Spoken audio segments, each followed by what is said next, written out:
장로교 우리 김용수 목사님이기 때문에 그게 가능한 거예요. 원래 제가 이번 주에 그 여수에 집회가 돼 있어서 여수로가 돼 있었는데 일정이 이상하게 됐어요. 제가 지난주 토요일 날 그 내가 집회 가기로 한 그 교회 목사님이 전화가 오셨더라고요. 전화가 와가지고 목사님 내일 뵙겠습니다 그러더라고요. 그래 내가 아니 목사님 내일이 아니고 다음 주예요 그랬더니 무슨 소리예요 목사님, 내일부터예요. 저희들 현수 막 다 걸어놓고 지금 계속 기도하고 있고 지금 지금 다 지금 목사님 그 부흥회 준비 지금 다 하고 있어요 그러는 거예요. 어떡합니까? 못 갔죠. 다른 데 다 돼 있었는데 뭐 제 일정이 다 짜 있으니까 한 주도 비지 않고 다 지금 집회가 있으니까. 그래서 너무너무 죄를 졌죠. 잘못했다고. 그게 두 번째거든요. 깜빡깜빡 시흥에도 한번 교회 했더니 그 목사님은 화를 내면서 알았어요 하고 또 끌어버리는데 이 목사님은 화를 안 내시더라고. 안 내시고 자기 교우들한테 잘 얘기를 해서 교우들도 잘 이해했다. 그 교회는 제가 작년 9월에 갔던 교회예요. 9월에 갔던 교회인데 6개월도 안 돼서 또 오라 그러는 거예요. 또 오라고. 그 목사님은 날 부르고 싶지 않은데 교인들이 자꾸 막 그냥 난리를 펴갖고 또 오라 그랬대요. 그래서 제가 또 가게 된 교회. 그래서 이제 또 잘 설명을 해서 이해가 됐고, 그러고 보니까 제가 일정이 쭉 이제 있어요. 집회를 매주 나가다 보니까 교회를 제대로 못 돌본 거예요. 교회를 못 돌보는데 고난주간에 우리 3월달에 이 교회를 좀 와달라 그래가지고 제가 또 오고 싶었고 여기를 꼭 제가 와서 하고 싶어서 얘기는 좀 이따 할 거고, 일정을 막 잡다 보니까 고난주간은 집회를 안 나거든요 저희들이. 그래서 고난주간만 딱 펴 있었던 거예요. 그래서 김 목사님 보고 그럼 고난주간에 요번 3월 말에 합시다 그래 빼놨어요. 그 다음 주에도 뭐 노예, 그 다음 주에도 집회했고 계속 그러니까 그래가지고 잡아놨는데 요 일정이 확 펴버리니까 개인적으로는 정말 쉬고 싶더라고요. 한 주 요번 주에 정말 쉬고 싶더라고요. 목이 감기도 오고 막 목도 요즘 무리가 오고 막 좀 그래가지고 요번 주 막 쉬고 싶었는데 그래도 교회 고난주간에 내가 여기 딱 요거만 앞으로 돌리면 우리 교회에서 고난절 특별 새벽기도를 내가 할 수 있을 것 같아요. 지금 계속 내가 나가면서도 금요일날은 계속 특별 기도회를 만들고 계속 돌리고 있으니까 연결을 시켜서 하고 싶어가지고 우리 김 목사님 내가 전화를 드린 거예요. 그 바로 토요일날 전화를 받고 그 다음 주일날 목사님한테 전화했더니 목사님이 재직회 때 바로 마지막 주에 부흥하기로 다 얘기하셨다고 그러시더라고요. 그래서 어떻게 좀 양해를 구했죠. 그랬더니 김 목사님은 뭐 자기 궁한 얘기 절대 안 하는 인간이니까 그냥 편하신 대로 하라고 해가지고 사무실로 그냥 급하게 비행기표 알아보라 해가지고 비행기표 알아보기 하고 나는 그날 또 바로 1시에 바로 집회를 나갔다가 들어온 거예요. 그래서 오게 된 겁니다. 와서도 또 제가 이번 주에 목요일날 또 일정이 있기 때문에 수요일 저녁까지 하고 목요일날 새벽에 좀 바로 또 돌아가야 됩니다. 바로 이제 돌아가기 일정이 빡빡하게 돼 있어요. 그럼 그 다음 주에 저는 또 곧바로 또 주일날 또 필리핀에 또 들어가서 필리핀에 가서 갔다가 와야 됩니다. 그래서 제가 어쩔 수 없이 이렇게 오게 됐는데 사실 지난번에 제가 몇 달 전에 왔다 갔죠. 몇 달 전에 왔다 가서 가면서 우리 김 목사님한테 그랬어요. 오랜만에 제가 일본에 왔었는데 참 마음이 아프더라고요. 참 마음이 아파요. 왜냐면 일본 교회들이 일본에 있는 우리 한국 교회들이 지금 내 주위에 알고 있는 많은 선교사님을 보니까 너무너무 이게 다운이 돼가는 거예요. 그 쓰나미 이후에 한국 교회들이 지금 막 다운이 돼가는 거예요. 야, 이 상태로 이렇게 내버리면 안 되겠다. 우리 교회도 이러면 안 되겠다. 그래서 우리 김성경 김 목사님한테 부흥회 하자. 내가 올게. 비행기값 내가 하고 호텔비 내가 하고 할 테니까 밥만 먹여주면 내가 할 테니까 하자 집회. 제가 그랬어요. 그래서 그 집회 하는 것도 내가 일정 되면 한 달에 한 번씩 올게. 그냥 한 달에 한 번씩 와서 북치고 장구치고 하자. 북치고 장구치면 될 거 아니냐. 한번 좀 그래 보자. 내가 우리 김 목사한테 부탁을 했어요. 그랬더니 안 보여요. 안 보여요. 그래. 주일만 해야 되냐. 주일만 안 빠지면 내가 시간만 낮으면 올 수 있으니까 주일날만 해야 되냐. 그러니까 항상 주일날 제일 많이 모이니까 주일했으면 좋겠대. 몇 명 안 모여도 좋다. 조그만 불씨가 큰 불을 만들 수 있는 거니까 몇 사람 와도 그냥 주중에 한번 해보자. 그랬더니 우리 김 목사님이 너무 과하게 오버해서 새벽, 낮, 저녁으로 다 만들어버린 거예요. 난 그렇게까지 할 줄은 몰랐거든요. 한국도 요즘 저녁 7시 반에 못 와요. 한 8시나 돼야 모이고요. 낮에는 거의 잘 안 모여요. 낮에도 안 하는 집회들이 많아요. 새벽엔 좀 많이 모이고요. 새벽 시간에. 그렇게들 한국교회도 돼가는데, 일본교회가 그러니까 우리 이 연합장로교회 우리 김 목사님 우리 교회가 정말 그런 식으로 자꾸만 몇 사람이든 모여서 기도하고 은혜의 불을 붙이고 막 이러면 뭔가 좀 힘을 얻을 거 아니냐. 믿음의 사람이 세상 것 갖고 힘 얻는 거 아니지 않습니까? 세상 사람은 밥 많이 먹고 운동해서 힘 얻는다 하지만 예수 믿는 사람은 그걸로 힘 얻는 거 아니잖아요. 예수 믿는 사람은 하나님이 주신 세임 갖고 사는 거잖아요. 그리고 한국교회를 돌아봐도 마찬가지예요. 한국교회를 돌아봐도 한국교회가 정말 크게 은혜 속에 부흥이 많이 됐습니다. 크게 부흥이 됐죠. 그 가난하고 힘들 때 기도하면서 성령의 기름 부으심이 있고 그냥 새벽마다 부흥이 한다 그러면 그냥 오리고 심리고 뛰어다니고, 저도 기억이 나요. 사이렌 소리 12시에 그 울렸잖아요. 그 통행금지. 그거 울리면 부흥회 갔다가 부흥회도 11시 12시 끝납니다. 뛰어서 집에 가느라고 박수를 막 치고 했는데 박수를 얼마나 치셨는지 시계가 어디로 도망가는지 모를 정도로 박수 치고 그러면서 부흥회 쫓아다녔거든요. 저도 그런 식으로 다니고, 전에도 내가 부흥회 집회 다니면 그때 부흥회 하면 11시 12시까지 했거든요. 그거 보통 했어요. 한 3시간 4시간. 근데 지금 1시간 설교 딱 하고 옵니다. 저희들도 그렇게 돼버렸어요. 근데 이걸 가봐 돌아보니까 한창 교회가 부흥대 가다가 80년대가 들어오면서 한국교회 세미나 붐이 일었습니다. 전부 세미나 부르는데 교회 성장 세미나들이에요. 제자 훈련을 시작하면서 교회 성장 세미나들이 막 붐이 일었어요. 목회자들이 세미나를 쫓아다닙니다. 많은 목회자 세미나를 다녔고 저도 세미나 많이 다녔어요. 세미나를 막 달아다니는데 이상하게 그때부터 한국교회에 더 큰 기적이 벌어지기 시작하는 거예요. 그게 무슨 얘기냐면 교회가 부흥이 안 돼요. 교회 성장 세미나가 국민일보를 보면은 수도 없이 나옵니다. 교회 성장 세미나가 수도 없이 나와서 그 세미나만 열면 세미나 하는 목사들이 떼부자 됩니다. 부자 됩니다. 제 아는 어떤 분들도 세미나 해가지고 아주 교회 부자 돼요. 그래서 그런 얘기 있어요. 세미나 한 목사 교회는 부흥하고 세미나 다닌 사람 교회는 찌그러든다고. 세미나 붐을 막 일으키는데 목사를 따라가서 뭐 몇만 원씩 주고 뭐 몇십만 원 주고 세미나하고 또 설교 세미나까지 생겼어요. 이제는 설교 부흥을 위한 뭐 설교 세미나인데, 설교 세미나가 얼마짜리인지 아십니까 여러분들? 설교 세미나 한번 하는데 1,000만 원이에요. 1,000만 원. 강의료만 1,000만 원 내고 그 외에 들어가는까지 하면 1,500만 원 정도 들어간대요. 기가 막히죠. 그런 세미나까지 목사님 따라다녀요. 제 주위에 있는 분들도 1,000만 원짜리 세미나 듣고 온 사람이 있어요. 놀라운 기적은 전혀 변하지 않는다는 거예요. 1,000만 원짜리 배우고 왔는데도 그 모습 그대로 달라지지 않아요. 기적이죠, 기적. 한국교회 이런 기적들이 벌어지는 거예요. 부흥이 안 되는 거예요. 세미나 다녀요. 교회 부흥 세미나 다니는데 부흥이 안 되는 거예요.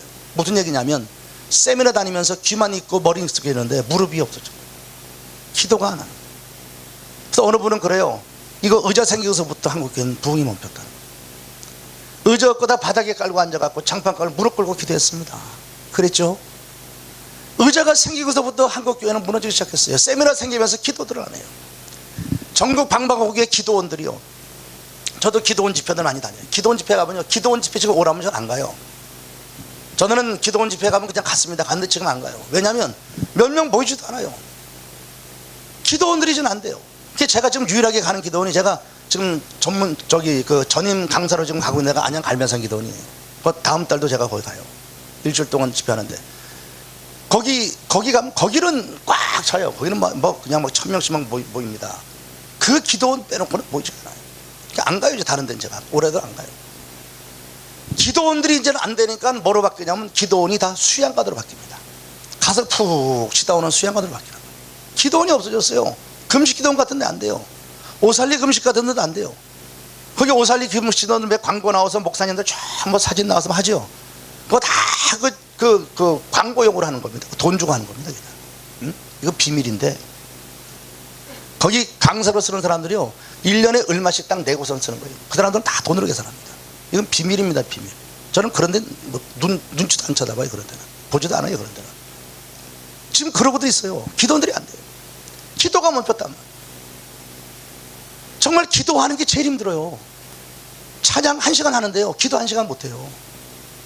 지금 우리 그렇게 됐어요. 성경 공부 1시간 하는데 기도 1시간 못한다고. 지금 무슨 얘기냐면 하나님과 친해지지 않은 거예요.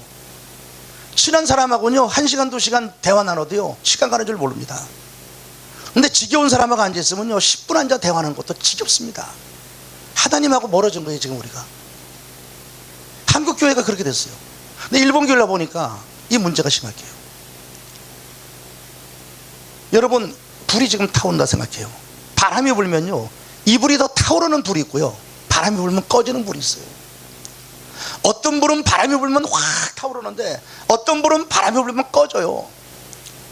현대인들의 문제가 뭐냐면, 옛날에는요 고난이 오고 가난이 오고 힘들 때요 하나님 앞에 나가 더 기도하면서요 불을 붙였어요. 근데 지금은 그러질 않아요. 한국 사람들도 그래요 지금. 근데 일본 와봐도 그래요.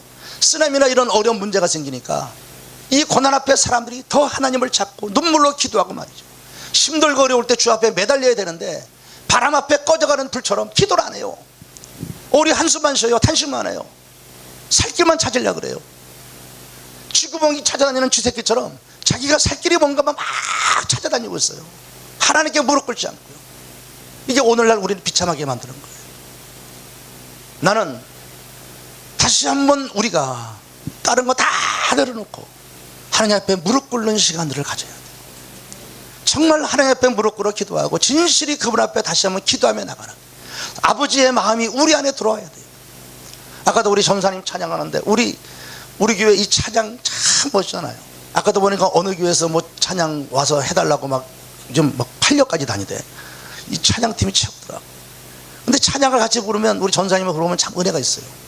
근데 그 찬양을 부르는데 참 눈물이 나요. 마음이 아파요. 우리 김 목사님이 오늘 몇 명 안 모였다는데 몇 명 안 모인 게 아니에요. 정말 많이 모인 거예요. 하나님 앞에 기도하면서 눈물이 찡 나면서 이런 생각했어요. 나 처음에 들어오면서요 전 그랬어요. 저희들 그런 게 있거든요. 집을 다니다가 어느 교회 가면 아 이번에 고생했구나, 이번에 괜찮겠구나, 이게 딱딱 떠올라요. 이제 집회를 자고 다니다 보니까. 그래도 그런 버릇이 있어서 오늘 요번에 와서도 제가 농담해서 그랬죠. 오늘 50명 안 모이면 내일부터 취소다. 아까 그러니까 딱 깎아버리다가 10명이라고 딱 깎더라고요. 그건 사람 생각이겠죠. 저는 그렇게 생각하지 않았어요. 그래서 기도하면서 그걸 하나님 앞에 기도했어요. 빈자리를 보게 하는 어둠의 영은 떠나갈지어다. 빈자리를 바라보면서 연민의 정을 갖게 하고 우리를 우울하게 하고 힘 빠지게 하는 더러운 영은 떠나갈지어다. 모든 것을 이기고 돌아온 주님이 그렇게 살아가는 한 영혼이라도 이곳에 있다고 하는 그 영혼을 바라보는 믿음의 눈, 그 눈을 바라보니까 눈물이 나더라 이 말. 우리가 그걸 가져야 되겠다 이거지. 인간으로 생각하면 늘 우리는 그런 걸 봐요. 인간적으로 보면 그런 걸 자꾸 본다. 나도 처음에 목회를 하면서 자꾸 사람을 봤어요. 자꾸 사람을 봤어요. 내가 많이 얘기하는 것 중에 하나가 요한복음 5장에 그 앉음에 있죠. 그 베데스다 연못가에 앉았던 앉음에 37년 동안인가 38년 동안 앉음병이 노릇했다. 주님이 그 앉음병에 찾아가서 네가 낫고자 하느냐 물어봐요. 어? 네가 낫고자 하느냐. 그때 앉음병의 대답은 너무 비참해요. 뭐라 그러냐면 나를 모세를 줄 사람이 없습니다 그래요. 가만히 생각해봐요. 너무너무 가슴이 아픈 거예요. 지금 자기를 고쳐주실 예수 그리스도가 자기 앞에 있잖아요 지금. 그렇지 않습니까? 자기를 벌떡 일으킬 예수가 자기 앞에 있는데 그 예수는 쳐다보지 않고 나를 못에 넣어줄 사람을 찾고 있어요. 아직도 세상적인 방법이잖아요. 못에 들어가면 낫는다고 하는 세상적인 헛소문 아닙니까? 그 세상적인 헛소문을 듣고 나를 못에 넣어줄 사람이 없어서 지금 자기는 이러고 있대요. 아니요, 그 사람이 없어서 이러고 앉아있는 게 아니라 지금 예수 그리스도를 향하여 손을 내밀지 않았기 때문에 여기 있는 거죠. 지금 사람이 없어요. 나는 사람을 가지지 못했어요. 이것이 중요한 게 아니라 지금 내 앞에 계신 예수를 볼 수 있는 눈이 있어야 되고, 내 앞에 계신 예수 앞에 무릎을 꿇어야 되고, 내 앞에 계신 예수 앞에 매달릴 줄 아는 믿음이 우리 가운데 필요한 거잖아요. 내가 그래서 그 말씀 묵상하며 내가 회개한 적이 있어요. 교회 개척하는데 매일 주일 끝나면요 오늘 몇 명 모였어? 몇 명 모였어?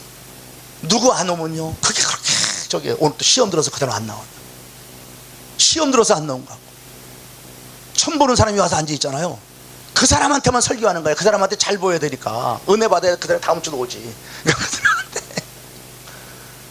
제가 그러고 목회했더라고요. 정말 나의 교회를 세워줄 분은 예수인데 사람만 보고 있는 거야. 사람만. 누구 왔어? 어느 집사 왔어? 어느 집사? 누구 나눴지? 저 사람 오늘 새로 왔네? 그게 나더라고요. 참 많이 울었어요. 정말 우리 교회의 주인은 예수 그리스도고 당신이 교회를 세워가는 거 아닙니까? 그 예수 그리스도를 바라보고 오늘도 이 교회에 함께 계신 주님, 그분께 예비하고 그분께 찬양하고 그분께 기도하고 그분의 말씀을 함께 나누고 말이죠. 그 예수와 함께 살아간다면 우리 살아나는 거 아닙니까? 근데 사람 잡고 있는 거예요. 이게 오늘날 우리들이에요. 오늘 우리들이 미문에 앉은 안진뱅이를 치료하려고 베드로와 요한이 일했던 역사가 사도행전 3장에 나옵니다. 그들이 기도하러 올라가다가 안진뱅이를 쳐다봐요. 처음 본 건 아니잖아요. 수없이 많이 봤던 사람이. 근데 오늘 보는 눈이 달라졌어요. 왜 달라졌습니까? 성령 받았기 때문에 달라졌어요. 예전에 거기 앉아있던 사람은 단순히 구걸하는 사람으로 봤는데 성령 받고 지나가다 보니까 그 사람이 돈 벌러는 구걸하는 사람이 아니라 이제는 예수 그리스도의 은혜가 필요한 사람으로 보이는 거예요. 불쌍해 보이는 거예요. 이 사람이. 예전엔 느끼지 못했는데 그 사람을 불쌍히 생각하는 순간 자기 속이 벌렁거리기 시작해. 자기 안에는 예수의 생명이 꿈틀거리기 시작하는 거야. 그래서 그 사람을 향하여 외치죠. 나도 은과 금이 없다. 이 얘기 뭐예요? 너나 나나 똑같은 사람이라는 거예요. 나도 은과 금이 없어. 너도 은과 금이 없어서 주저앉아 있잖아. 너나 나나 다른 게 있어요. 너는 은과 금이 없어. 지금 거짓 노릇하지만 나는 은과 금이 없지만 내 안에는 예수가 있다는 거예요. 이게 세상 사람하고 우리 차이예요. 내 안에 있는 예수를 발견하지 못하면 세상 사람과 똑같아요. 예수 믿어도 가난하고 힘없고 나약하고 우리 초라하잖아요. 보잘것없잖아요. 뭐 자랑할 게 있어요. 내 안에 예수를 발견해야, 내 안에 예수 그리스도가 꿈틀거려야 내가 돈이 없어도 힘이 없어도 세상 사람 비교해보면 형편없어 보여도 나는 부러울 게 없습니다. 나는 부러울 게 없고 나는 당당하고 나는 힘이 생기는 겁니다. 그래서 외치는 거예요. 너나 나나 똑같지만 금과 은이 없다는 그 대선. 그러나 분명히 다른 게 있어요. 너에게 없는 것이 나에게 있는데 곧 내 안에 나서는 예수 그리스도 이름이 있다. 그 이름으로 명한다. 일어나 걸어라 그래요. 벌떡 일어나 걷잖아요. 왜 오늘날 우리가 무능력해요? 내 안에 계신 예수를 붙잡지 않기 때문에 그래요. 그걸 느끼지 못하기 때문에. 주위에 보이는 환경만 보는 거야. 그저 난 돈 없고 힘없고 못 가졌고 이렇고 난 어렵고 이 얘기를 세상 사람과 똑같이만 하고 사는 거예요. 믿음 안에서 내 안에 계신 예수를 보는 순간 내 인생이 달라진다 이 말이에요. 오늘 설교 첫 번째 말씀 들어가겠습니다. 창세기 12장을 볼 겁니다. 창세기 12장 1절.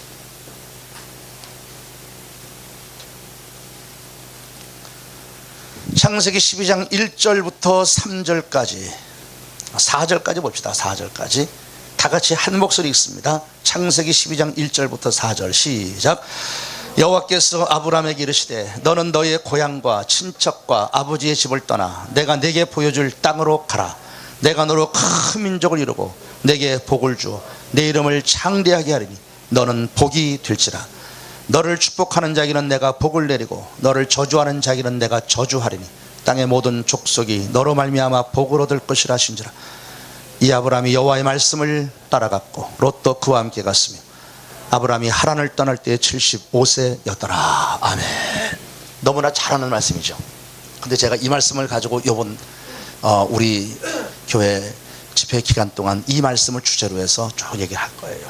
이 말씀은 지금 저희 교회에서도 지금 계속 보고 있는 말씀이에요. 제가 목회 30년 했습니다. 30년 목회했으면 세상적으로 보면 닳고 닳았어요. 30년 정도 됐으면 그죠? 닳고 닳았어요.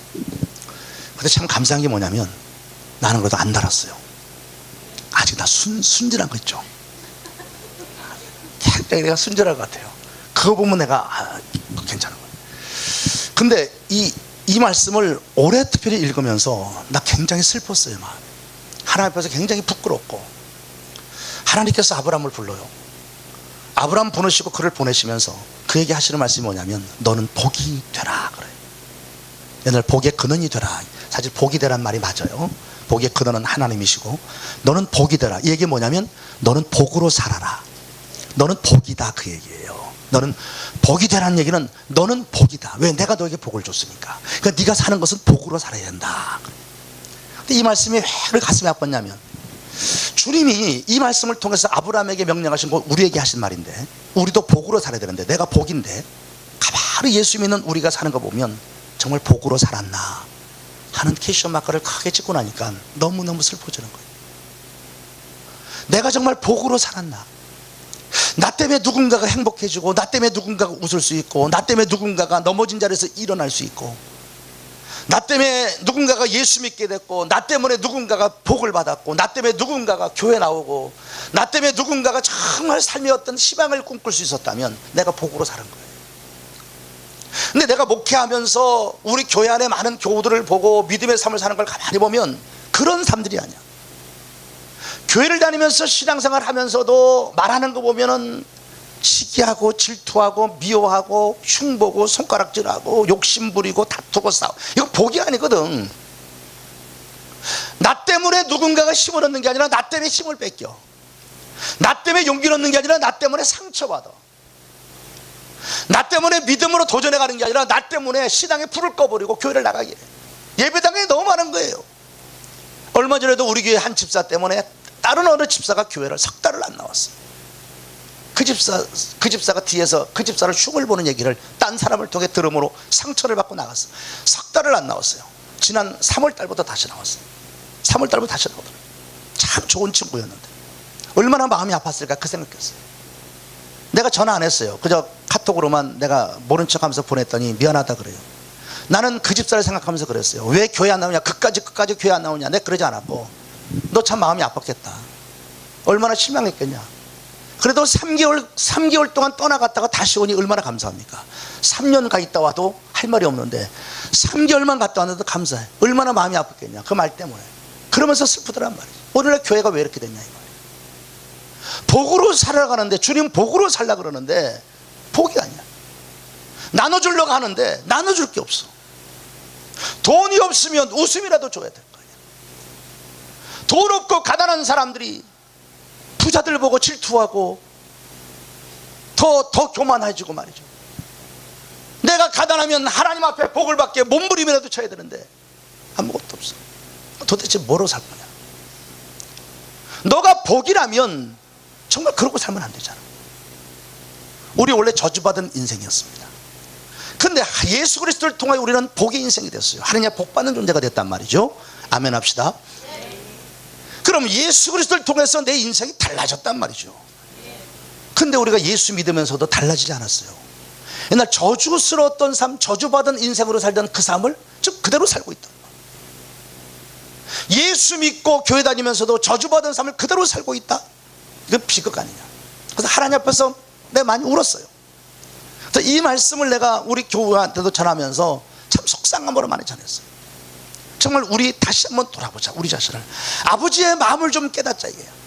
아버지께서 아브라함을 부르시고 내가 너에게 복을 주겠다. 큰 민족을 이루고 네 이름을 창대하게 하겠다.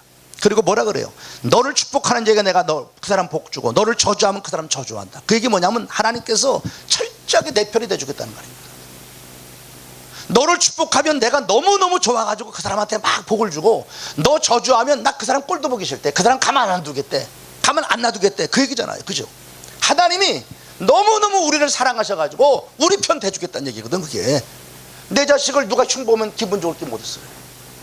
우리 집사님들이요 가끔가다 우리 자식 보고 옛날에 보니까 뭐라 그래요? 목사 딸이 그런다고. 예인병 지랄하고 자빠졌네 그랬다. 목사 딸이. 여러분 절대 그러면 안 돼요. 여기는 목사 아들밖에 없죠.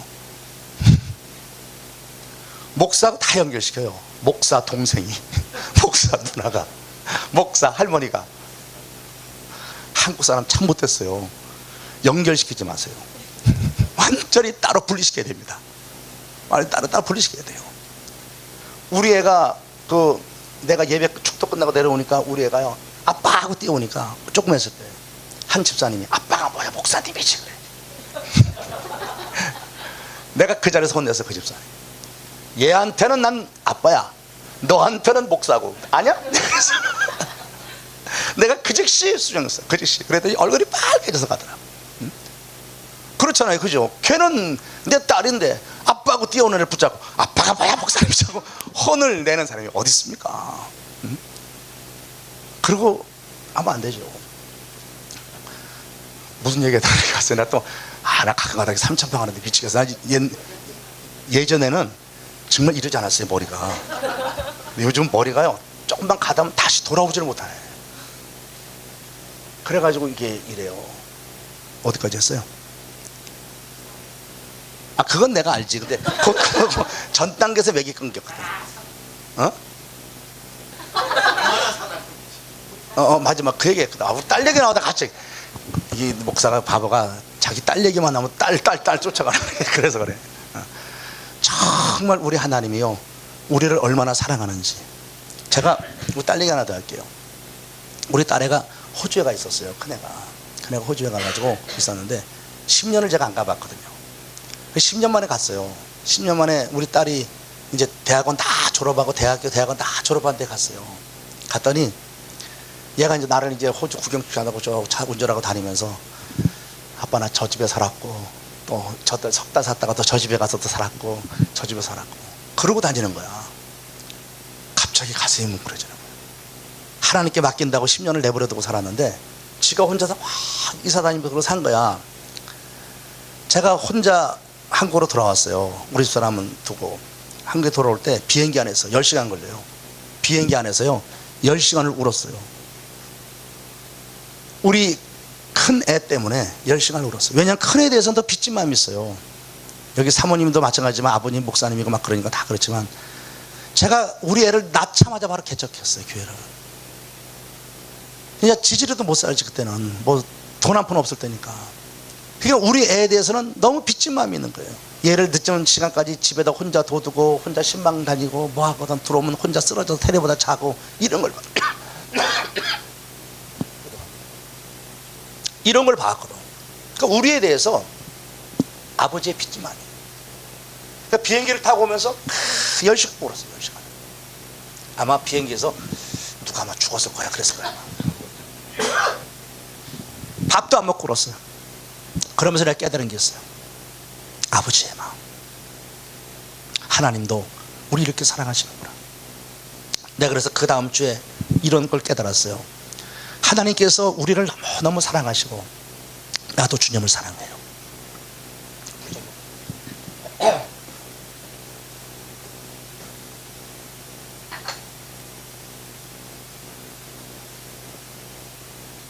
드시고 싶으시고 조금 더 나 잡술게. 괜찮아요? 진짜? 다음엔 없어요? 우리도 주님 없이 못 살아요. 그죠? 우리 예수 없이 못 살잖아요. 근데 하나 배운 게 있어요. 주님도 우리 없이 못 살아요. 아시겠어요? 예수님도 우리 없이 못 살아요. 왜냐하면 우리를 너무 사랑하시기 때문에.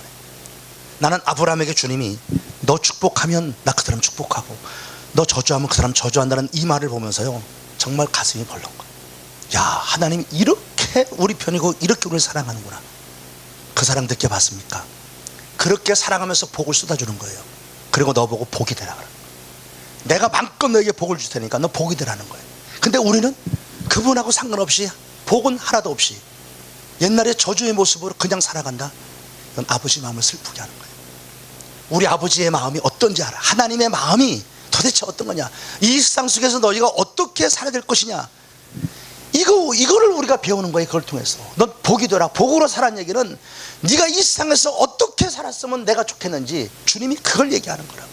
무슨 말인지 아시겠습니까? 이번에 난 큰 타이틀이 복이에요. 복에 대한 얘기를 계속 복에 대한 얘기를. 복 얘기하면 내가 첫날이니까 지금 큰 30회만 내가 거치고 갈게요. 복 얘기하면 어떤 사람 똑똑한 사람들은요 아래르기 반응을 보여요. 기복신앙 막 그러고. 그렇죠? 절대 그렇지 않아요. 복이라 하면 크게 두 가지 복이 있어요. 하나는 존재의 복이라 그러고 또 하나는 소유의 복이라 그래요. 존재의 복은 흔히 말하는 영적인 복, 신령한 복 그래요. 이건 구약 성경을 보면, 아니 신약 성경을 보면 거의 영적인 복이에요. 신령한 복에 대해서 얘기를 해요. 소유의 복이라 그러면 우리가 말하는 흔히 물질적 복이에요. 구약 성경을 보면 대부분이 다 물질적 복이에요. 다 소유의 복에 대한 얘기를 해요. 다 잘 되고 그런 얘기를 합니다. 근데 신약도 굳이 영적인 얘기만 하는 건 절대 아니에요. 세상적 복도 많이 말해요. 그러나 그 부분을 많이 강조했다는 거죠. 그래서 어떤 사람들은 그래요. 지금 우리가 사는 것은 복음 시대니까, 신약 시대니까 물질적 복을 얘기를 하지 말고 영적인 복 얘기해야 된다. 신령한 복을 말해야 된다. 그렇게들 주장을 많이 해요. 그건 아니에요. 그래서 팔복만 가지고 설교하고 팔복만 강조하는 사람들도 있어요. 난 다 잘못했다고 봐요. 내가 믿는 하나님은 구약의 하나님이고 신약의 하나님이고 지금 현재의 하나님이에요. 아브라함의 하나님, 이삭의 하나님, 야곱의 하나님, 나의 하나님이에요. 그분은 변하지 않아요. 그분은 바뀌지 않았어요. 그렇다면 우리가 굳이 지금 구약 시대는 물질해 보이고 시작 시대는 영적이 보이니까 지금은 영적인 복만 말해야 돼. 그럴 이유가 있어요? 두 가지 복을 다 받아야죠. 예수를 믿음으로 인하여 존재의 복은 바로 왔습니다. 다시 말하면 영적인 복은 바로 들어와요. 예수 믿음으로 성령은 내 안에 있고 우리는 하나님의 자녀가 되었고 우리는 천국을 소유했습니다. 우리는 하늘나라 백성이 됐습니다. 이 신령한 복이에요. 예수 믿음으로 신령한 복은 내 안에 이미 들어왔어요. 이제 신령한 복을 가진 하나님의 사람들은 하나님 아버지가 주시는 소유의 복을 가지고 이 땅에 필요한 복들을 가지고요, 복으로서 그 복을 나누고 흘려보내면서 살아가는 사람이 돼야 되는 거예요. 이게 복이에요. 그래서 우리 하나님의 사람들이 복이다라 하는 얘기는 어떤 얘기 같아요? 영적인 복이 아니에요. 이 땅 가운데 살아가는 삶 속에서 나타나는 복을 말하는 거예요.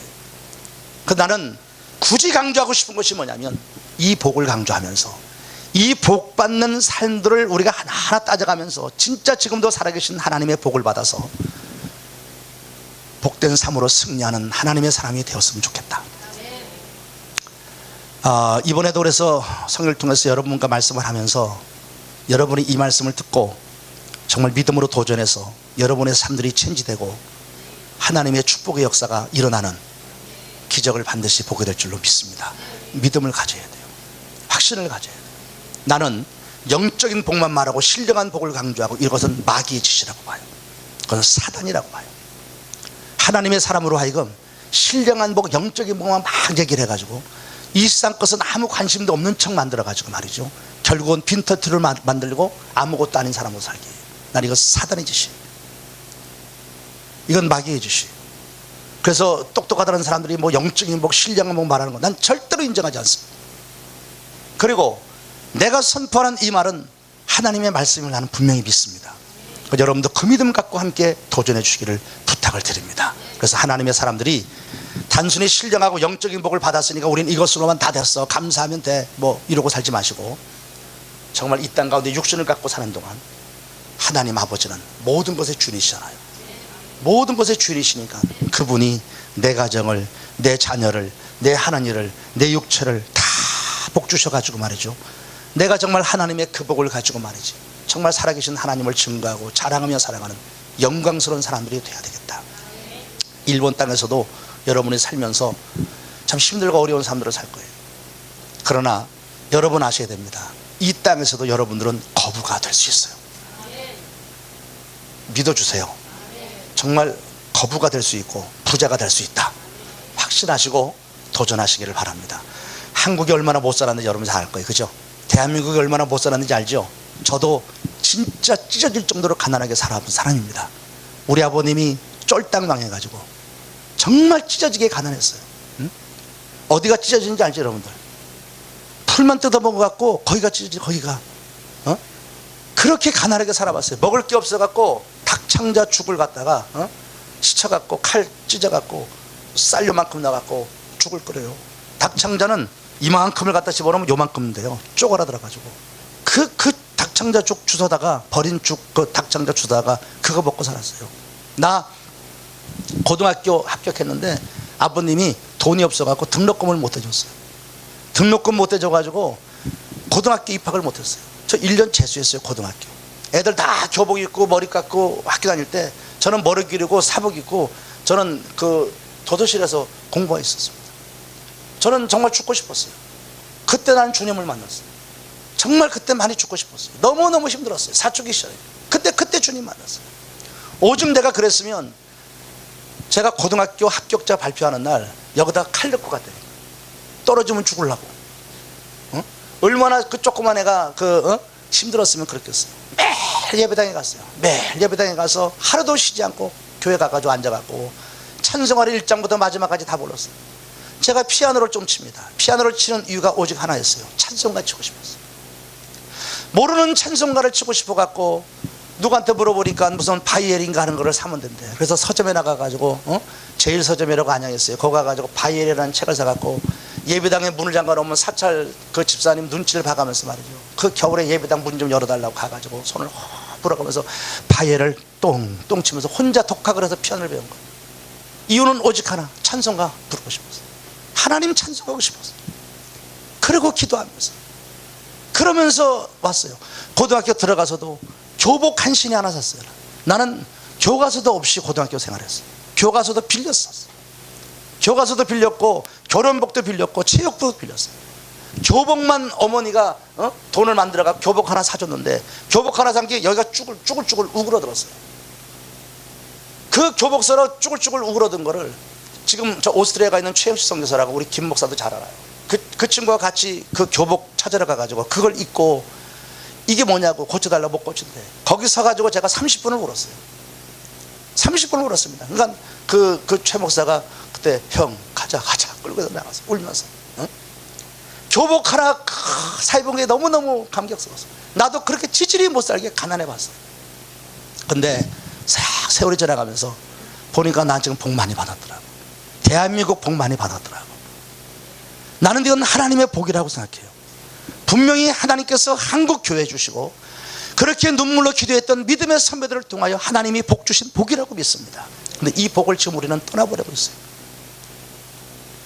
지금도 그 하나님 앞에서 우리가 다시 한번 믿음으로 도전하고 나간다면 반드시 하나님은 우리에게 복을 주십니다. 우리 동경연합장로교회 사랑하는 교우들 물질적으로도 복 받아야 됩니다. 복 받으세요. 어떤 사람은 그래, 예수 믿고 가난이라는 거는 그게 은혜라고. 난 절대 믿지 않습니다. 가난은 사명입니다. 사명을 받은 사람이 있어요. 특별히 가난에 의해서 사명받은 사람이 있어요. 이 사람만 가난할 수 있어요. 하나님 앞에 부름받은 가난에 있어요. 가난. 그 사람만 가난한 거예요. 그 외의 가난은 딛고 일어서야 돼요. 그거를 우리 청빈이라 그래요. 거룩한 성빈, 거룩한 가난이라 그래요. 그 거룩한 가난이 있어요. 근데 우리의 대부분 가난은, 내가 목사로서 봤을 때 대부분 가난은 성빈이 아닙니다. 그냥 가난한 거예요.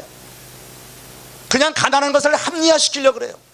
자꾸만 합리화시키려고 그러고 속으로는 더 부자가 되고 싶으면서도 부자를 향해 손가락질해요. 나는 제일 바보들이라 그래요. 그러면 안 돼요. 부자가 돼도 우리는 속부가 되면 안 돼요. 성부가 돼야 돼요. 거룩한 부자, 하나님 앞에 복을 받은 거룩한 부자가 돼서 할 일 많은 이 땅에서 마음껏 주를 위해서 일할 수 있는 사람들이 돼야 됩니다. 해야 돼. 지금 나도 지금 더 부자가 돼야 돼. 돈이 없어요. 나도 하고 싶은 게 너무나 많아. 난 돈만 있으면 정말 막 하고 싶어. 난 마음이 이 교회 차도 한 대 사주고 싶고 막 그래. 아파트도 큰 게 사주고 싶고 자가용도 사주고 싶고 내 마음은 정말 부글부글 끓어요. 네, 그렇다. 근데 그게 여러분이 살 수 있어요. 이제 여러분이 부자가 돼 살 수 있어요. 부자가 돼야 돼. 내가 이번 부흥회 오면서 이 얘기하니까 나 이런 부흥회 가서 이렇게 설교 안 합니다. 부자 된 얘기는 안 하는데 이번에 여기 와서 특별히 내가 받은 은혜들을 가슴을 담고 와서 여러분에게 좀 쏟아놓는 거야. 우리 하나님의 자녀로서 이 땅 가운데 살아가는 동안 하나님이 하시는 거룩한 역사를 보자고요. 그렇다고 해서 세상이 말하는 떠드는 그런 부자의 차원을 넘어서 정말 우리가 복을 흘려보낼 수 있는 자리까지는 나가야 되지 않냐. 그 거룩한 역사를 우리가 하나님이 하시는 일들을 하나하나 보며 살아야 되지 않겠느냐. 그래서 오늘 하나하나 조금 나가봅시다. 하나님은 아브라함을 부르십니다. 근데 부르심으로 끝나지 않고 반드시 뭐냐면 보내심이 같이 있습니다. 아브라함을 부르시고 하나님은 아브라함을 보내십니다. 이 부르심과 보내심이라는 단어를 여러분이 가슴속에 잘 새겨야 합니다. 예수 믿는 사람. 그런데 예수 믿는 사람은 하나님이 나를 부르셨다고 하는 이 은혜를 깨닫는 동시에 하나님이 나를 보내셨다고 하는 사명을 알아야 합니다. 이게 신앙이에요. 요 가운데 들어가는 것이 뭐냐면 바로 복이에요. 하나님이 아브라함을 부르시고 아브라함을 보내십니다. 세상을 향하여 보내는 거예요. 이제 큰 민족을 이루고서 믿음의 조상으로 만들어요. 그 가운데가 복이에요. 내가 너로 복을 줘서 큰 민족을 이루고 내 이름을 창대케 하고 이렇게 하겠다 이거예요. 여러분, 부르심이라고 하는 하나님의 은혜, 나를 부르셔서 나를 구원하시고 나를 자녀 삼아주시고 예수 믿게 하시고 나를 살려주신 하나님의 거룩한 은혜, 놀라운 축복이지 않습니까? 이 부르심의 은혜 속에서 우리가 아까도 찬양했죠. 나 같은 죄인 살리신, 정말 그런 찬송을 부르면 눈물이 나잖아요. 얼마나 감사합니까? 그러나 이것으로만 멈추지 마십시오. 이 은혜는 반드시 뭐로 가야 된다? 보내심이라는 사명이. 이젠 복으로서 이 복을 흘려보내고 내가 복이 되어서 다른 사람을 또 복으로 만들고 내가 복이 되어서 다른 사람을 일으켜 세우고 내가 복이 되어서 다른 사람을 하나님 앞에 다시 나오게 하고 이 땅에 하나님 나라를 멋지게 세워가는 복으로서의 인생을 위해서 보냄을 받았다고 하는 사실을 절대로 잊지 마시길 바랍니다. 이걸 위해서 필요한 게 뭐냐? 하나님의 복이에요. 그래서 앞으로 쭉 가도 마찬가지예요. 창세기 1장 2장으로 들어가면서 하나님께서 태초에 천지를 창조하십니다. 그렇죠? 천지를 창조하시고 맨 마지막 날 하나님은 사람을 만드십니다. 맞습니까? 사람 만드시고 사람들에게 명령하십니다. 뭐라고 명령하십니까? 너희는 땅에 충만하라, 번성하라, 온 땅을 정복하라 그러죠. 근데 그것만 보면 안 됩니다. 이게 보내심이죠. 그것만 보면 안 돼요. 그 앞에 뭐가 나와요? 하나님께서 사람에게 복을 주시며 가라사대, 복을 주시며 이르시되. 뭐를 주시면서? 복을 주시면서. 절대 놓치지 마십시오. 많은 사람들이 그것만 봐요. 그 명령만 봐요. 하나님의 보냄의 명령을 보는데 하나님의 보냄은 그것 갖고는 안 됩니다. 반드시 복을 받아야만 보냄이 가능해집니다. 우리가 복으로 인생을 사는 것도 하나님이 복을 주셔서 내가 그 복을 받아야만 가능합니다. 그래서 먼저 이 소명의식을 깨달으세요. 나는 왜 복으로 살아야 되느냐, 내가 왜 하나님의 복을 받아야 되느냐, 이것부터 깨달으세요. 첫 번째가 뭐냐면 내가 하나님 앞에 부르심 받은, 구원 받은 것만이 아니고 어떻게? 보냄을 받았다. 이젠 세상을 향하여 복으로 인생을 살라고 하나님이 나를 세상으로 보냈다라고 하는 보내심에 대한 사명의식을 여러분이 생각해야 내가 복 받을 이유가 나오는 거예요. 내가 복으로 살아야 될 인생이기 때문에 하나님의 복을 무조건 받아야 됩니다. 그래서 하나님의 복을 받아야 돼요. 우리 역대상 4장에 그 야베스라고 하는 인물이 나와요. 그죠? 9절과 10절에 야베스라고 하는 인물, 여러분 이 얘기는 너무나 많이 못 들었을 겁니다. 거기 보면 이 역대상에 전부 이스라엘 그 유대 지파의 명단이 쭉 나옵니다. 레위 자손의 명단이 4장부터 나오기 시작합니다. 쭉 나오는데 유독 누구만 나와요? 야베스라는 사람만 이름이 나오지 않고 이름과 더불어 그 사람의 행적이 나옵니다. 다른 사람은 다 이름만 나와요. 한 500명이 넘는 사람의 이름이 나와요. 야베스만 딱 나와요. 야베스는 그래요. 다 이름을 거론하다가 우리 막 이름을 거론하다가 쉽게 말하면 우리 용수는 그러고 나오는 거예요. 목사님 이름 그렇게 들어가 보기도 참 쉽지 않죠, 그죠? 항상 김용수 목사님, 김 목사님 하다, 그죠? 용수는 요랬다, 그거예요. 야베스는 그랬다. 근데 기가 막힌 게 그거예요. 야베스라고 하는 뜻이 뭐죠? 그 의미가? 걱정하지 마세요. 내가 가르쳐 주니까. 너무 마음에 근심하면 안 돼. 야베스란 뜻은 고통을 불러온다. 뭐라고요?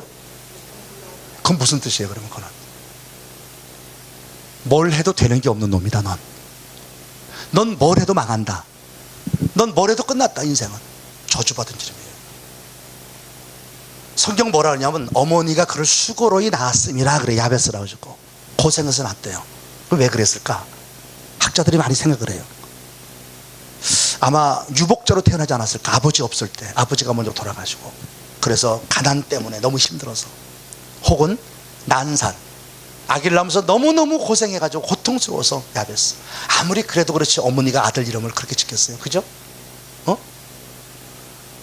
제가 받아들이는 하나의 이론이 뭐냐면 장애자예요. 장애자. 턱 태어났는데 장애자예요. 온몸을 비틀고 있어요. 지금도 장애로 산다는 것은 참 비참하게 살아요. 당신은 이건 버린 거죠. 이건 죽은 거예요, 이제는. 그가 할 수 있는 게 뭐가 있어요? 아무것도 없어요. 저주받은 사람. 그래서 야베스라고 졌다. 전 그걸 받아들여요. 그런데 기가 막힌 게 있어요. 야베스는 그 형제들보다 더 존귀했다. 지금 귀중했다 그러죠. 더 존귀했다 그래요. 형제들보다 더. 여러분이 대단한 겁니다. 그 형제가 뭐예요? 그 건강한 사람, 더 배운 사람, 더 가진 사람, 더 모든 환경이 완벽하게 처졌던 그 어떤 조건을 잘 가졌던 사람들보다도 더 존귀해졌다.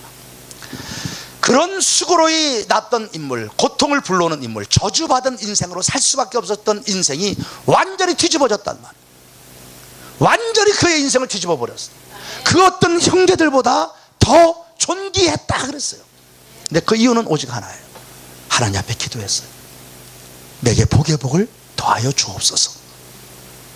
기도했다. 맨 마지막에 하나님이 그의 기도에 응답하셨다고 써 있어요. 성경은 아주 단순하게 써 있어요. 그럼 내가 조금 앞으로 갈게요. 존귀라고 하는 이 단어의 뜻을 다시 얘기할게요. 요 히브리어 요 존귀란 뜻은 세 가지 의미가 딱 나와요. 하나는 존경받는다, 두 번째는 부요하다, 세 번째는 강하다. 자, 하나는 뭐라 그랬어요? 존경받는다. 두 번째는 부요하다. 세 번째는, 난 이건 그리스도인이 가져야 될 3대 요소예요. 그리스도인은 3대 요소 요거 있어야 돼요. 존경받아야 되고, 부요해야 되고, 강해야 돼요. 어떤 시험이나 환난도 이겨갈 수 있는 강한 자가 돼야 돼요. 이게 그리스도인의 3대 요소예요. 이게 존귀예요. 그 히브리어 단어 속에 있는 뜻이에요. 사전 보면 3개가 딱 나와요. 야베스는 저주받은 인물로 태어났지만, 그의 운명이 그랬지만, 그는 그렇게 살 수밖에 없는 팔자를 가지고 산 사람이지만, 하나님께 기도해서 하나님 앞에 복을 받아서 그 인생을 뒤집었다. 그렇게 건강하고 완벽한 모든 조건을 가졌던 그 어떤 형제들보다도 훨씬 그는 존경받았고 더 부요했고 더 강한 자가 됐다. 그게 야베스예요. 그게 복이에요. 복이라고 하는 인생으로 살기 위해서 너는 복이 되라, 이 말이 지금 내가 계속 얘기하는 거예요. 너는 복이 되라 하신 주의 명령을 그대로 우리가 삶 속에 살기 위해서는 다른 거 없어요. 야베스처럼 우리 인생이 그렇다 할지라도 하나님의 복을 받으면 복이 됩니다. 아시겠습니까? 하나님의 복을 받으면 내 지금 환경이 어떻든, 내 부모가 어떻든, 내 주위가 어떻든, 내 스펙이 어떻든 상관이 없어요. 하나님의 복을 받으면 내 인생이 뒤집어져서 내가 복을 받아서 복으로서의 인생을 살아갈 수가 있게 된다는 얘기죠. 그게 우리들의 인생이에요. 뭐 다른 분들은 다 내 얘기 알지만 내 얘기 또 할게요. 저는 이름이 3개예요. 저 이름이 지난번에 와서도 얘기했죠. 이름이 3개예요. 하나는 승한이고, 하나는 석한이고, 하나는 미륵이에요. 미륵이라는 데 절에 가서 팔려서 사는 사람이니까, 난 머리 깎고 죽노릇했던 사람이니까 미륵이라고. 여러분 나 함부로 보지 마세요. 산 미륵이야. 여기가 내가 산 미륵이야. 응? 나 미륵이라고 살았어요. 나는 중이 될 사람이야. 난 목탁 두드려 될 사람이야. 난 운명이 바뀌었어. 예수 때문에 난 복 받았어요. 정말 나는 가만히 돌아보니까 정말 복 받은 사람이야. 하나님 앞에 너무너무 복 받은 사람이야. 정말 내 삶이 예수 때문에 나는 정말 복 받은 사람이야. 내가 정말 그 은혜가 아니라면 어떻게 지금 뭐가 됐을까? 저 술 좋아합니다. 아주 술 좋아해요. 노는 거 좋아합니다.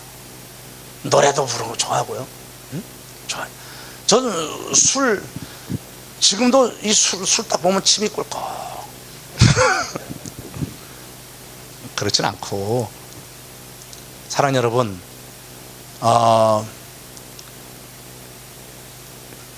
다시 또 앞으로 나가야 되겠다. 오늘 이걸 다 할 수 있는가 내가 몰라서 지금 주저거리고 있는 거예요. 7가지가 지금 있어요. 아브라함이 이 복의 인생을 걷기 위해서 살아가는 7가지의 신앙이 이제 나오는데, 하는 데까지 한번 해보겠어요. 첫 번째가 순종. 자, 기억하세요. 이제 두 번째가 꿈, 세 번째가 믿음, 네 번째가 분명한 하나님을 향한 목적, 삶의 목적, 다섯 번째가 예배, 여섯 번째가 기도, 일곱 번째가 중단하지 않은 믿음. 다 외웠어요? 요것만 외우면 돼. 오늘은 딴 거 필요 없어. 자, 첫 번째가 순종, 두 번째가 꿈, 세 번째가, 다시 처음부터 바뀌어야 돼. 다시 처음부터. 자, 요것만 외우고 설명해 나갔겠어요. 첫 번째 순종. 두 번째 꿈. 세 번째 믿음. 네 번째 삶의 목적. 다섯 번째 예배. 여섯 번째 기도. 일곱 번째 중단치 않은 믿음. 여러분 대단하네. 자, 목사님, 그러니까 내가 진짜 기가 막히네. 나는 우리 김 목사님이 자꾸 잊어버리기 때문에 뭘 얘기해도 잊어버리거든, 저 사람이. 근데 여러분은 잊어버리지 않으니까 깜짝 놀라서 난 다 닮은 줄 알았거든. 닮지 않았네요. 고맙습니다, 여러분. 그래, 그런 건 닮으면 안 됩니다. 너무너무 고맙네. 아브라함은 순종했습니다.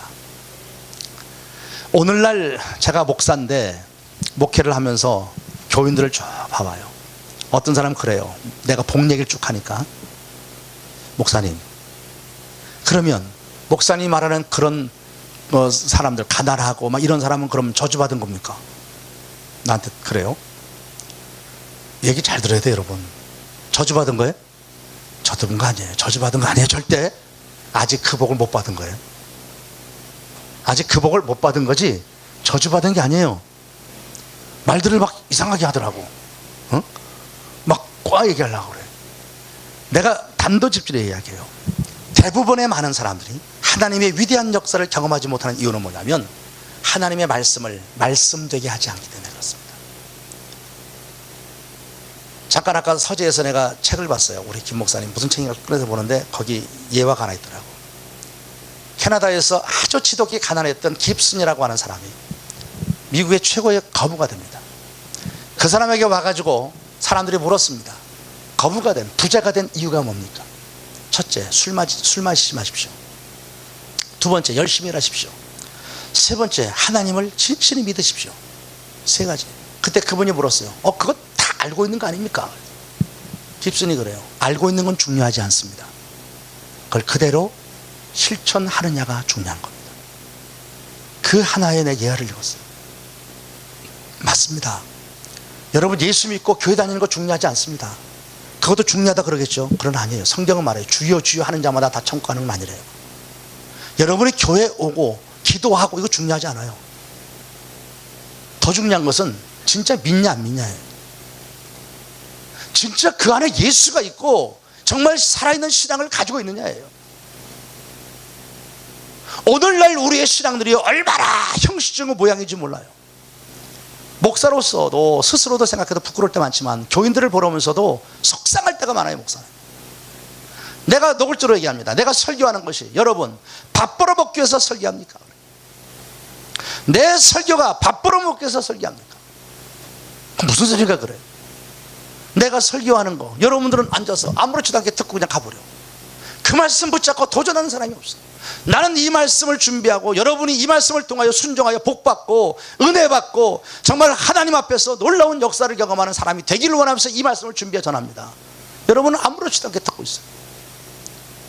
너무 속상하단 말이에요. 근데 그래요. 밥 벌어먹기 위해 설교합니까? 내가 여기 서서 설교하는 거 시간이 되니까 그냥 와서 설교 준비하고 시간이 돼서 내 말하는 겁니까? 나 비참하게 만들지 마시오. 비참하게 만들지 마시오. 교인들이 목사를 비참하게 만드는 건 그거요. 하나님의 말씀을 증거할 때 말씀을 붙잡고 몸부림치고 살려고 하는 몸부림들을 가져와야 되는데 오늘날 몸부림이 없어요. 그 몸부림이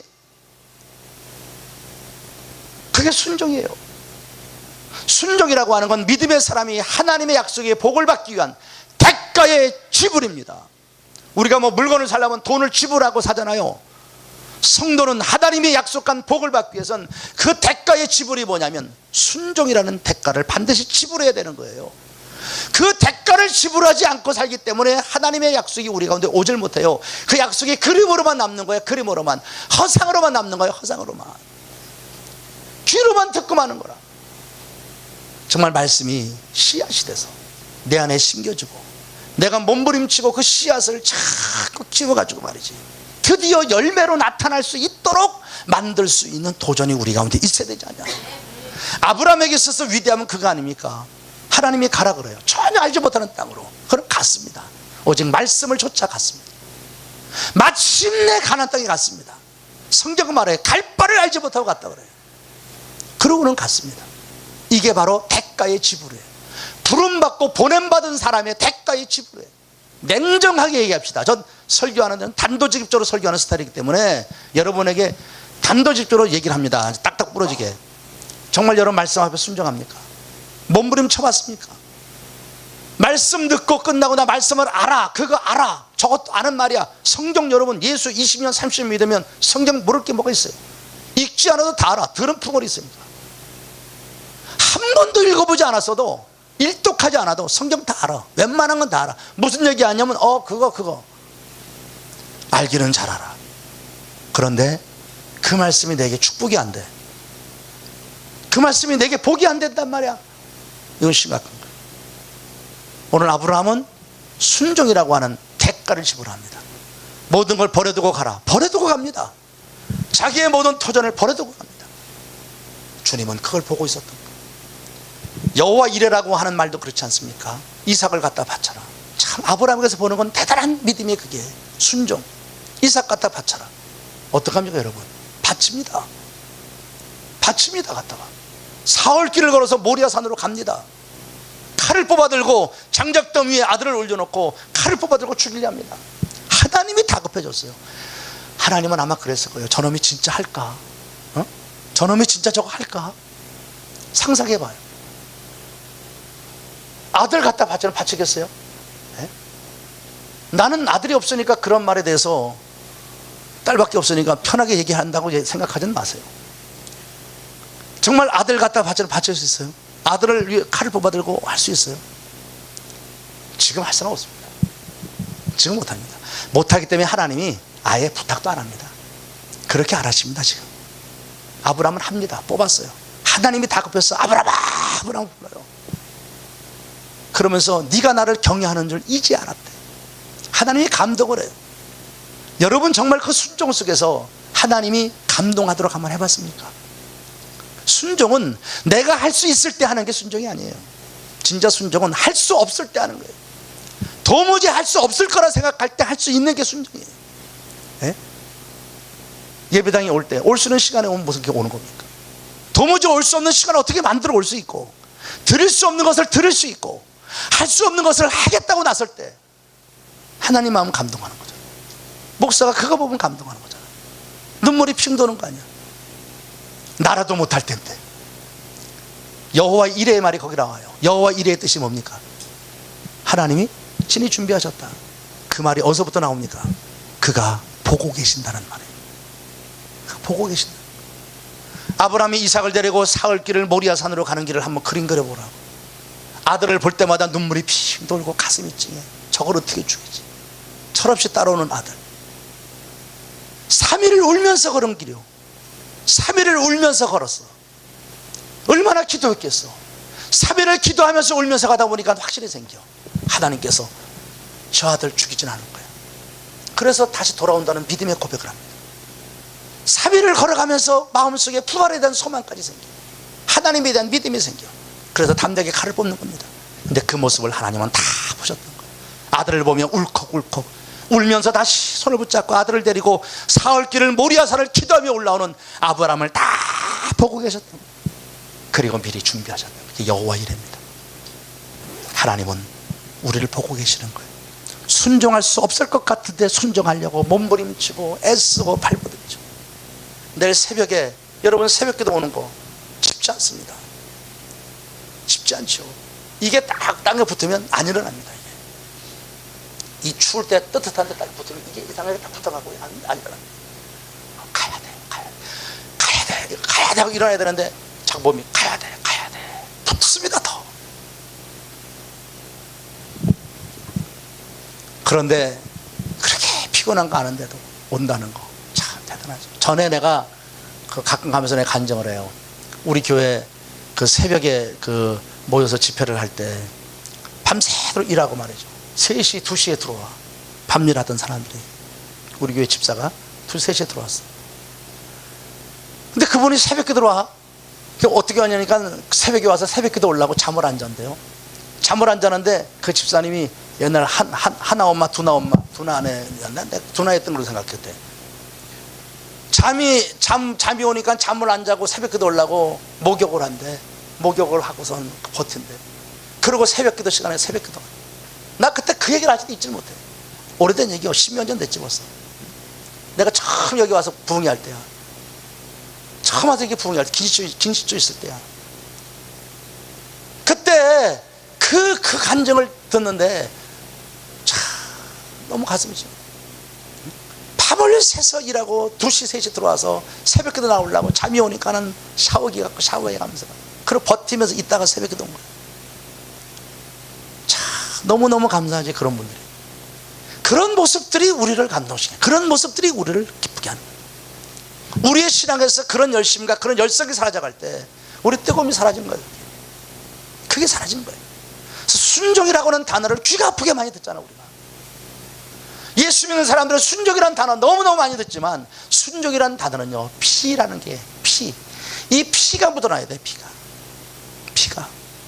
예수님이 십자가에 죽으신 것을 뭐로 표현합니까? 하나님 아버지 앞에 순종한 거로 표현합니다.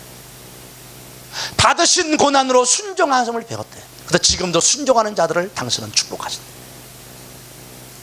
십자가에 죽으신 것이 아버지 하나님의 말씀에 순종했다고 성경은 말해요. 순종으로 죽었어. 그래서 성경이라 해서 이 순종이라는 단어를 왜 그렇게 중요시 여기냐면, 한 사람이 죄를 진 것이 뭐 때문에 죄를 진 거예요?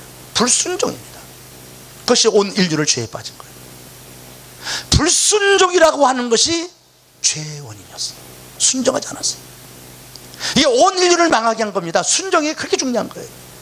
그래서 성경은 뭐라 그래요? 로마서에서 한 사람이 불순종함으로 모든 사람이 죄인이 된 것 같이 한 사람이 순종함으로 모든 사람이 다 의인이 되었느니라 그래요. 예수 그리스도의 순종, 한 사람의 불순종, 한 사람의 순종. 순종은 인류의 역사를 뒤집어 버린 거예요. 여러분의 순종은 여러분의 가정의 역사를 뒤집어 버리는 거예요. 여러분의 순종의 역사는 한 교회의 역사를 뒤집어 버리는 거예요. 순종의 파워가 그렇게 큰 겁니다. 근데 우리는 순종이라는 단어를 너무 가볍게 생각해 버려요. 순종은 기가 막힌 단어입니다. 피입니다. 피. 예수의 십자가에서 피 흘리기까지 순종하신, 피 흘리시기까지 순종하셨던 순종을 우리가 배워야 되기 때문에, 순종은 피예요. 순종은 몸부림이에요. 순종은 내가 나 자신을 희생하지 않고는 도무지 할 수 없고, 순종은 내가 십자가에 못 박히지 않고는 할 수 없는 게 순종이에요. 저도 순종이 그렇게 힘든 거예요. 그래서 하나님은 순종이라고 하는 것에 대해서 축복을 허락하시는 거예요. 여러분, 순종은 하나님의 복을 위한, 약속의 복을 위한 대가의 지불임을 잊지 마시기 바랍니다. 대가의 지불임. 여러분 책을 통해서 봤을 거예요. 복이라고 하는 이 말과 행복이라는 게 있다. 그 사람들은 행복을 추구하죠. 행복은 해픈, 거기서 나왔죠. 해프닝, 그죠? 무슨 말이에요? 우연히 발생했다. 그게 행복이에요. 근데 우리는 그 얘기 하지 않아요. 성경에서는 블레싱, 그죠? 복을 얘기해요. 복, 하나님의 복. 근데 이 복이란 말은 어디서 나온 말이에요? 브리드가 뭐예요? 피입니다. 피. 그죠? 브리드가 피예요. 하나님의 축복은 피 흘림을 통해서 왔다는 거예요. 다시 말하면 피 흘리기까지의 수고와 애씀 없이는 복은 없다는 얘기예요. 예수 그리스도의 십자가의 죽으심을 통해서 우리 가운데 복이 온 것처럼 우리들도 마찬가지예요. 순종이라고 하는 몸부림을 통해서 하나님의 축복이 우리 가운데 흘러들어와요. 그래서 여러분, 우리 교회 정말 먼저 여러분에게 내가 제시하고 싶은 것은, 하나님의 복된 삶을 위해서 어찌하든 순종하세요. 순종은 머리로 하는 게 아닙니다. 절대. 왜 순종하지 못하느냐? 너무 똑똑해요. 목사가 설교하는 말에 너무 똑똑해요. 너무 똑똑하기 때문에 순종 못해요. 근데 우리가 무식하게 순종하면 하나님이 일하세요. 보세요 여러분, 모세가 홍해바다에서 백성들이 막 아우성치고 이제는 홍해 앞에 이제 죽었다. 뒤에 애굽 병사가 따라오고 양쪽은 다 산이고 이제 사방에 다 갇혔어요. 이제 죽었습니다. 살 길이 어디 있습니까? 살 길은 하늘밖에 없잖아요. 살 길은 하나님이 주시는 것밖에 없어요. 하나님이 하셔야 돼요. 하나님은 눈에 안 보여요. 하나님께서 막 아우성치고 소리치는 그 백성들한테 뭐라 그래요? 가만히 좀 있어라. 오늘날 하나님이 하시는 일을 좀 봐라. 그리고 모세에게 넌 어찌 부르짖냐? 기도할 때가 있고 일할 때가 있는 거죠. 지팡이를 내밀어서 홍해를 향하여 손을 내밀어라. 모세가 지팡이를 잡고 홍해를 향하여 쫙 내미니까 어떻게 됐습니까? 홍해가 내가 얘기해도 내가 말 더럽게 재미없이 해 지금. 너무 재미없이 말을 한다 내가. 그죠? 다시 재밌게 할게요. 홍해가 좀 넘실넘실거린다 지금 막 백성들이 다 죽는다고 날칩니다. 모세가 어쩔 수 없어 하나님 앞에 가서 하나님 살려주세요 막 그랬습니다. 그래가지고 그러니까 하나님께서 모세에게 말씀하셨습니다. 모세야, 왜 그렇게 울부짖고만 있니? 네가 손에 잡고 있는 지팡이가 있지 않니? 그 지팡이를 홍해 앞에 가서 쭉 내밀어라. 그렇게 했습니다. 재밌어요? 딱 손을 내미니까 홍해가 쫙 갈라져요. 성경 가만히 보세요. 출애굽기 그 부분을 보면 저는 성경 읽으면서 울컥울컥할 때가 많은데 그거 보면서도 참 울컥했어요. 얼마 전의 일이에요. 하나님께서 어떻게 하시고 했냐면 밤새도록 동풍을 불게 하죠. 백성들은 울부짖고 어떻게 하면 좋을 때 너는 손 내밀어라. 모세는 가서 지팡이만 쫙 내밀었다고. 내밀을 때 하나님이 얼마나 바쁘게 움직이냐 아세요? 갑자기 구름 기둥이 앞에 있다가 뒤로 갑니다. 여호와의 사자가 갑자기 뒤로 갑니다. 완전히 달라집니다. 이스라엘 백성인들은 환해지고 저 애굽 병사들은 깜깜해집니다. 애굽 병사들이 안 되겠다, 빨리 저것들을 추적하자, 돌격 들어가니까 하나님께서 막 바람을 일으켜가지고 막 그냥 마차들이 막 그냥 바람에 날아가게 하고 막 난리가 났습니다. 하나님이 막 바쁘게 움직여요. 그리고 밤새도록 동풍을 불게 하시고 모세가 손을 내밀 때 새벽녘쯤 그 바람에 의해서 바다가 쫙 갈라지게 돼요. 나는 왜 울컥했냐면 백성들은 울부짖고 있을 때 하나님은 일하시고 있었어요. 모세는 말씀에 순종하여 손을 내밀 때 하나님은 일하시고 계셨어요. 바쁘게. 여러분, 우리는 하나님 말씀이 우리 가운데 전해질 때 그 말씀을 순종하기만 하면 하나님은 막 일하시고 계시는 거야. 하나님은 막 우리에게 뭔가 해주려고 역사하고 있어요. 순종하지 않으면 하나님이 아무리 일하셔도 역사는 일어나지 않습니다. 인간적으로 생각해봐요. 지팡이 내민다고 될까? 못하는 겁니다. 차라리 바가지 갖다가 물 한 바가지 빨리 퍼내는 게 차라리 낫다고 생각하지 모르겠어요. 네? 마라의 쓴물도 난 그렇게 생각해요. 마라의 쓴물이라는 게 오아시스가 오래돼가지고 말이지, 그 물이 그냥 다 말라버리고 이제는 짠물만 남은, 다 증기가 날라버리고 짠물이 돼가지고 써버린 그 물이 마라예요. 그 쓴물이란 말이에요. 오아시스라고 있었는데 지금은 아니란 말이에요. 지금도 가보니까 마라의 쓴물 자리가 어떠냐면 그냥 이 모래 사막지대 웅덩이로 이렇게 파져갖고 있는 물이에요. 사막지대. 그럼 거기에 나뭇잎이고 나뭇 가지고 둥둥 떠다니는 거 아닙니까? 거기다가 나뭇잎 갖다가 던지래. 할 수 있는 건 아무것도 없어요, 사람이. 하나님이 하시는 작은 것, 별거 아닌 것을 순종하니까 역사는 벌어져요. 나는 할 수 없었는데, 그 쓴물을 나는 바꿀 수 없었는데 하나님 말씀 앞에 순종하니까 똑같이 말도 되지 않는 그 나뭇잎 갖다가 던져놓으니까 하나님은 일하시더라, 이 말이죠. 나는 우리 모두가 먼저 오늘 이 저녁 시간에 요 한 가지만 내가 강조하고 오늘 끝낼게요. 오늘 끝내도 되죠? 목사님 끝내도 돼요? 9시 반까지만 하려는데 너무 늦게 오면 새벽에 못 나와요. 저도 부흥회 어디 가면요 9시까지밖에 안 해요. 요즘은 길게 하면 안 좋아요. 그래서 9시 딱 하면 9시하고 기도하고 딱 끝내버려요. 나도 그냥 돌아가고. 그래서 새벽에 딱 하다 새벽에 1시간 정도 50분 정도 딱 하고, 요즘은 1시간 정도 딱 해요. 근데 여기는 왔으니까 내 비행기까지 타고 왔으니까 내가 조금 더 하는 거 있으면 조금 더 하는 거. 조금 더 해도 되죠? 네.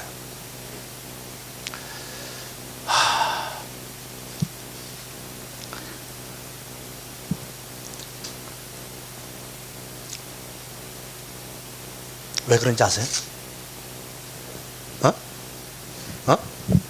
뭐라고요? 아니요.